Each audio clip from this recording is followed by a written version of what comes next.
যেসব বুদ্ধিজীবী হারিয়েছি, এই জায়গা থেকে আজকে আপনাদের এই জাতীয় নাগরিক কমিটির মানে পক্ষ থেকে আপনাদের দৃঢ় প্রত্যয়টা আসলে কি, দেশকে কোন দিকে এগিয়ে নিয়ে যাবেন আপনারা? আমরা শহীদ বুদ্ধিজীবী দিবসের আছি। আপনারা জেনে থাকবেন যে ৭১-এ আমাদের বাংলাদেশের পক্ষে যারা কথা বলতে পারতেন, বাংলাদেশকে গড়তে পারতেন, তেমন পেশাজীবী, আইনজীবী, ডক্টর, শিক্ষক, বুদ্ধিজীবীদেরকে এই সময়টাতে হত্যা করা হয়েছিল পরিকল্পিতভাবে। এবং আপনারা দেখে থাকবেন আমরা এমন একটা বছরে আছি যে বছরে জুলাই এবং আগস্টে আমাদের ২,০০০ তরুণ ছাত্র জনতাকে হত্যা করা হয়েছে।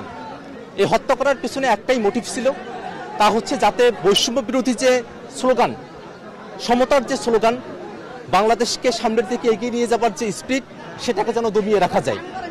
এবং এই প্রত্যেকটা সময়ে প্রত্যেকটা হত্যাযোগ্য সবগুলোই করা হয় যারা প্রতিবাদী হয়ে ওঠেন তাদের বিরুদ্ধেই।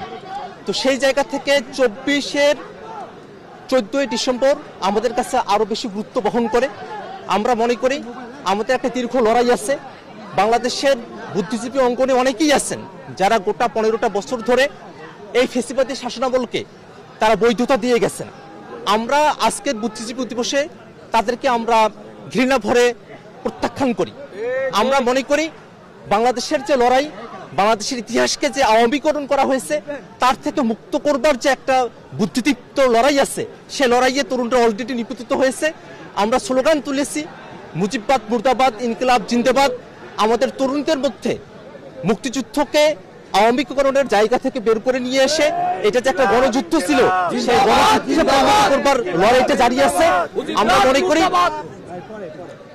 জুলাই এবং আগস্টের যে শহীদেরা আছেন তারা যতদিন পর্যন্ত আমাদের হৃদয়ে, আমাদের মানসপটে থাকবেন, ততদিন পর্যন্ত আমাদের এই একতাবদ্ধতাকে কেউ প্রশ্নবিদ্ধ করতে পারবে না।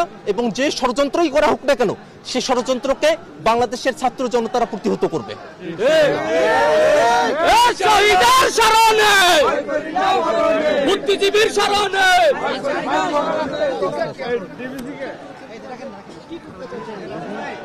আমরা বুদ্ধিজীবী হত্যা দিবসে আমরা প্রতিজ্ঞা করি যে বাংলাদেশের সামনের দিনে যারা জীবিত থাকবেন তারা যেন এই যে শহীদ বুদ্ধিজীবী যারা আছেন, যাদের কথাটাকে বন্ধ করে দেওয়া, তাদের অ্যাক্টিভিটিকে চিরতরে বন্ধ করে দেওয়ার যে পায়তারা, এমনটা যেন কেউ করতে না পারে।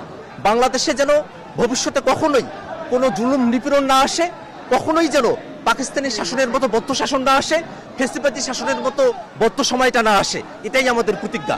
এবং একই সাথে আমরা প্রতিজ্ঞা করি বাংলাদেশের বুদ্ধিভিত্তিক যে অঙ্গন আছে, সেই অঙ্গনে বাংলাদেশের ইতিহাস, ঐতিহ্য, কালচার, বাংলাদেশের ধর্ম, বাংলাদেশের মানুষের যে স্বকীয়তা, স্বাতন্ত্র্য আছে, সেটাকে যেন আমরা বুলন্দ করতে পারি, সেই ব্যাপারে যেন আমাদের কাছ থাকে, সেটাই আমাদের প্রতিজ্ঞা।